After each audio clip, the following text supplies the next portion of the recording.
I mean, it's just I'm just amazed that happened.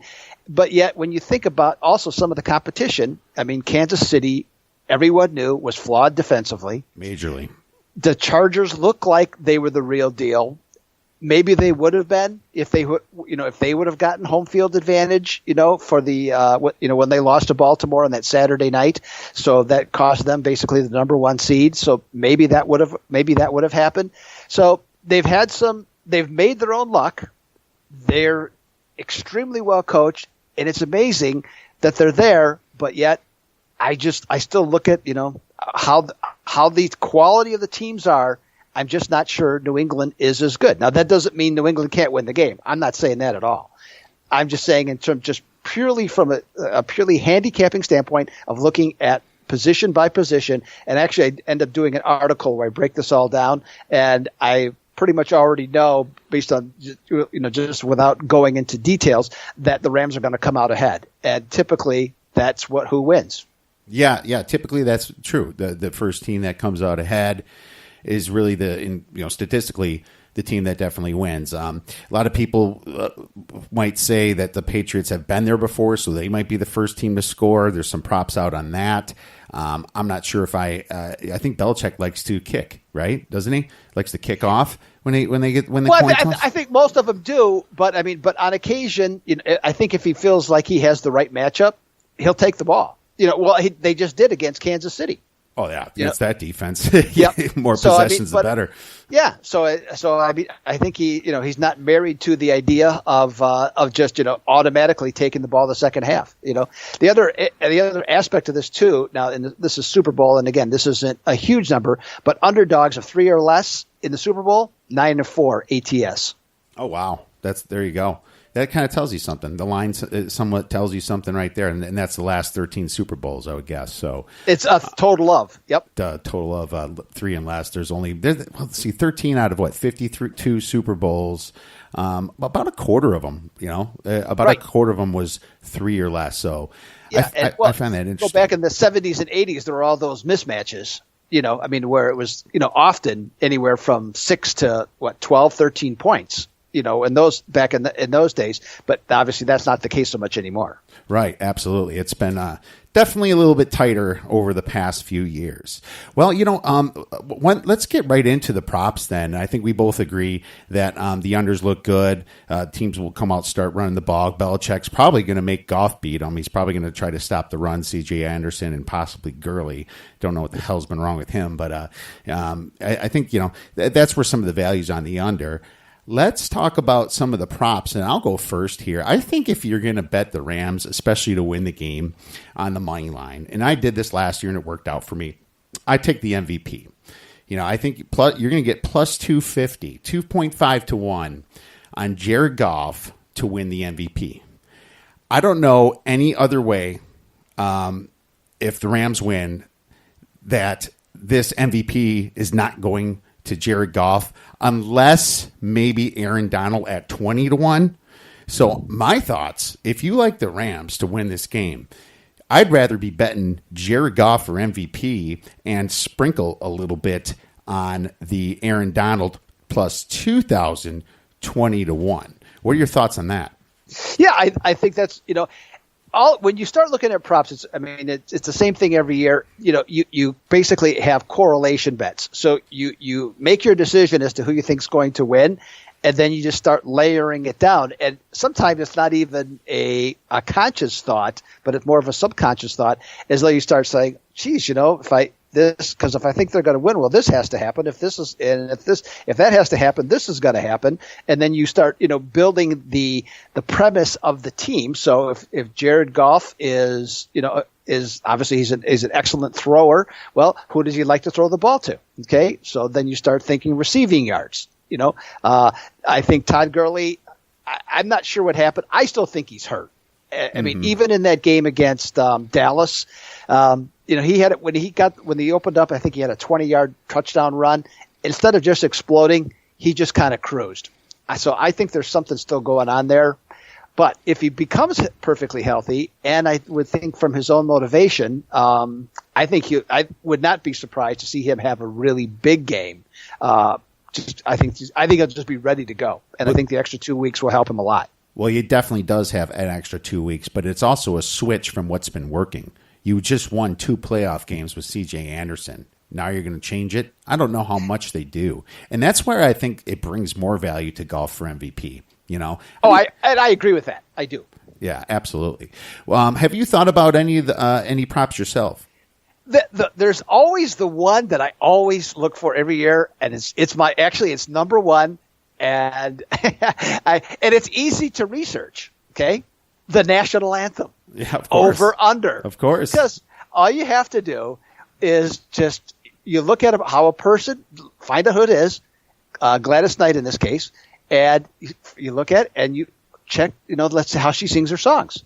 And so if a person tends to be long-winded in their songs, that's where the over is going to go. If they tend to just sing the song as it is, then you go the other way.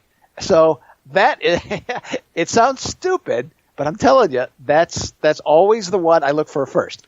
Others that I like as well is. Wait, can I quick comment? Let me comment on that Glass Night one. Do you think that the Vegas will look at like an R&B singer would sing the national anthem a little bit longer, stretch out those notes? Do you think they actually handicap for that, or are they just taking a complete average of what it's been over the last 10 years? I think it's a little bit of both, to tell you the truth. I think they consider the artist, and I also think that they consider what the average is. So yeah, okay. I think it's a combo of it. Have you done any Gladys Knight research? I have not yet. I didn't even know she was singing the song until this morning. I haven't either. I'm not going to lie to you. I haven't either. But we have plenty of time to be getting into some of our prop bets. I don't know. It's not like we have to be the first ones to hit this anyway. I'm not so worried about it. And the fact of the matter is the people that are doing it to make a living, okay, or to generate the majority of their income, they're the ones that have to. They already had fired on a number of these things, and the lines are going to be changing. I don't have the time, nor do I pretend that I want to. This isn't going to change my life if I hit a lot of props or don't hit a lot of props. I'm going to pick the best ones I like, and that's the ones I'm going to go with. Other ones that I do like, though, just in general, I like the first team to 20 points. Mm-hmm. Always look for that one to see what's there. I like the triplets plays. So you get once they determine who they are, you get the quarterback, you get the wide receiver, and you get the running back, and see what they come up for a yardage total. It's usually pretty standard in terms of just their season averages. And when you don't have season averages and you see differences, then you say, okay, why? And so then you figure that out from there. And then the other one, in this game, I know I'm already going to bet it. I haven't even seen it yet. I'm going to take the under for longest touchdown pass. Because I think that I don't see anybody from the Patriots that I could see going, whether it be 38 to 48 yards. I don't see that happening. And I think with Belichick's defense, I don't see him giving up a big play for a touchdown. Might have a big yardage play, but big play for a touchdown. Under touchdown, though, so it'd be like said it maybe 40 yards or something. The under, will there be a touchdown over 40 yards or a touchdown under 40 yards? Is what you're saying? Correct. Okay. Yep. No, love it, and that's great, and that brings me into a prop I wanted to ask you about a little bit because I find it extremely ironic that Cooks played for the Saints, played for the Patriots, and now he plays for the Rams. I find that extremely ironic. And at first I'm thinking, man, Cooks wants to have a huge game, right? He wants to show it to the Patriots who got rid of him, but then, I started thinking, is that something for Belichick and his ego to want to stop Brandon Cooks and, possibly put a safety over him, don't want to get beat deep, to avoid the embarrassment of him making a mistake and getting rid of the player that just beat him in the Super Bowl, Yeah. So I'm like looking at it both ways. I can see Cooks being super motivated. I can see Belichick motivated to stop him. I'm thinking, what's the best way to play this guy? Yeah, Brandon Cooks is an interesting player, and the one thing that I saw this last year in the Super Bowl, is that the reason that the Patriots got rid of him is because he's not a precise route runner. And my guess is that's what happened also with New Orleans is that, you have these types of quarterbacks, talking about in this case Brady and Drew Brees, and both those guys want to, they want players to be in these locations. They don't want them to be, unless it's an option route, you run to your spot. And Cooks, I'm guessing he was not that skilled at that or rounded off too many routes. And if you look at the passing tree that the Rams have, it's not designed quite the same. So I think he's maybe in a better place because they'll do more routes where the wide receiver will run across a larger area to go through a zone, for example, in order to get open where he can use his speed or against man-to-man. So I think he can be more effective. Not that he was not effective in either previous stop, because he was, but why a guy got let go twice basically or traded, you have to wonder.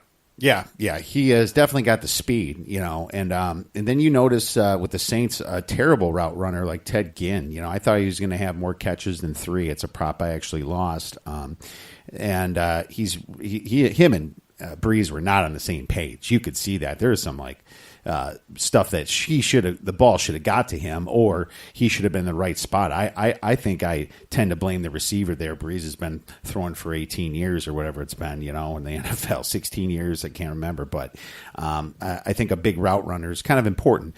But at the same time, I'm not sure what I want to do with that. But if you're looking to fade Brandon Cooks, maybe you take a prop out on Woods. Yeah, I see. Well, I would agree with the idea of fading Cooks, and the reason why is they have been running him a little bit more out of the slot since Cooper Kupp has been out, and I also think that is a big reason that offense went more to the running game, because taking Kupp out of that passing game, I think, really impacted what they were trying to do, and so. You needed that dependable guy that you could have. And, Woods and Cooks are, potentially really awesome receivers who can do some explosive things, but they're not I'm going to use the word, it's not probably the right choice. They're not detail oriented enough in route running and understanding how to get, through zones, especially on third down. So I think that really impacted the Rams passing game when he went out. And I think that's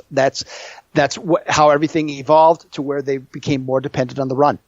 Yeah, I also noticed that the Rams don't throw in the middle of the field quite as much. They use a lot of misdirection stuff, right? And that benefits throwing to the running back a lot. And that kind of brings me to another prop that I wanted to talk about. The last two Super Bowls, James White scored a touchdown here. He's kind of Mr. Reliable for the Patriots here. Is Belichick going to look how Alvin Kamara went up against Corey Littleton and just kind of burned him the whole day? And then they took him out by they put Sue sometimes over him and jammed him, and kind of took about his route, which obviously KC should have been doing that to Edelman in the fourth quarter. I don't know what the hell they were doing. But at the same time, I find a little possible value there with some James White over receptions and possibly for the touchdown because Belichick just might be anecdotal like we are and just look at what worked that last game. Do you have any thoughts on White? Yeah. I think White is. He's the same guy New England's had for what? 15 years.